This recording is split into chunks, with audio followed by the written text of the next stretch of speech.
আসসালামু আলাইকুম। তো সকালের কাজ শুরু করে দিলাম, কারণ অনেক কাপড় চোপড় জমে গিয়েছে, ফাঁকে ফাঁকে ধুয়ে নিচ্ছি কাপড় চোপড়গুলো। তো আপনারা সবাই কেমন আছেন? আশা করি ভালো আছেন। তো দুপুরের জন্য শুরু করে দিয়েছি ফুলকপি দিয়ে মাছ রান্না করব। সেই জন্য ফুলকপির তরকারির জন্য বসে দিয়েছি পেঁয়াজ, এক এক করে মশলা দিয়ে দিয়েছি, হলুদ, মরিচ, ধনিয়া, লবণ, এবং যারা আদা বাটা খান বা আদা রসুন বাটা খান তরকারির মধ্যে তারা দিতে পারেন, তো আমি দিইনি। তো এর জন্য যেহেতু আমি ফুলকপির ডাঁটাটা ফেলে দিই না, নিয়ে নিই, আমি এই জন্য ফুলকপির ডাঁটাটাকে আগে ভালো করে কষাবো। সিদ্ধ সিদ্ধ ভাব যখন হয়ে যাবে তখন আমি ফুলকপির সাথে দিয়ে দেব। এর আগ পর্যন্ত আমি ডাঁটা এবং আলু একসাথে সিদ্ধ করে নেব, মানে কষিয়ে নিলাম। কষিয়ে নেওয়ার পর ফুলকপি দিয়ে দিলাম। তো ফুলকপি কিছুক্ষণ কষানোর পর যেহেতু ফুলকপি সিদ্ধ হয়ে যায়, তো বেশি কষাতে হবে না। কিছু কষানোর পর তো আমি দিয়ে দিব এতে পরিমাণ মতো পানি। তবে এর আগে আমি একটু কষিয়ে নিয়েছি, দেখে নিয়েছি যে ভালোভাবে হয়েছে কিনা। তো হয়ে গেছে প্রায় সিদ্ধ, তো ওই সময় দিয়ে দিয়েছি পানি। আপনারা যখন রান্না করবেন তখন আপনাদের আন্দাজ মতো আপনারা পানিটা দিয়ে নেবেন।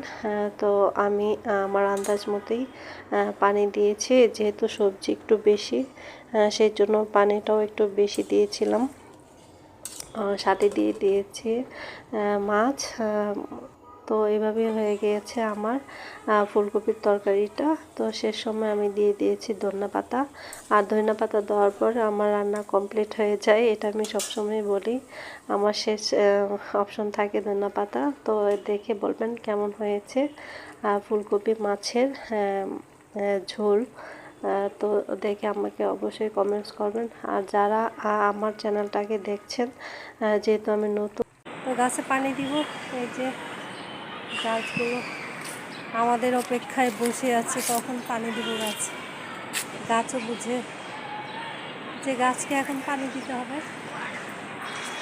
তো যাই হোক, আগে পানি দিয়ে নিই, কারণ সন্ধ্যা হয়ে আসছে, একটু পরে আবার আজান দিয়ে দিবে।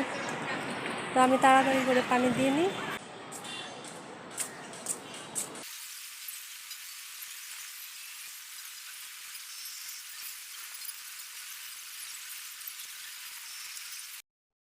পানি দেওয়া শেষ।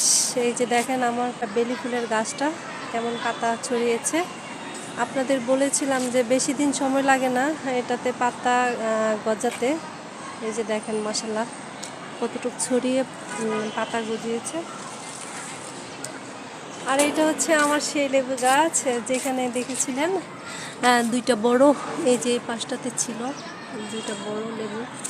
এখন আল্লাহর রহমতে এগুলি আছে, এগুলো প্রায় বড় হয়ে গেছে। মাশাআল্লাহ, এই যে এখানে দুইটা ছিল, এখানে এখন আছে একটা। আর আপনার ভাইয়া এই যে মেহেদি গাছটাকে উঠিয়ে ফেলবে, কারণ এই যে পিছনে আমার আরেকটা লেবু গাছ আছে, ওইটাতে ফুল দিচ্ছে। তো আপনার ভাইয়া চাচ্ছে না যে এটা থাকুক, এটাকে আবার কলপ করে টপে নিয়ে আসবো। কারণ মেহেদি আমার লাগে, আমি মেহেদি মাথায় চুলে দেওয়ার জন্য এই বাজার থেকে নিয়ে আসি। তো সেজন্য গাছ লাগালাম, যেন পাতা কিনতে না হয়। তো যাই হোক, সমস্যা নেই, আপনার ভাইয়া বলছে আমাকে টপে করে দিবে। তো এই গাছটা থেকে কলপ করে আপনার ভাই মেহেদি ডালা তো টপে কলপ করে লাগিয়ে দিবে।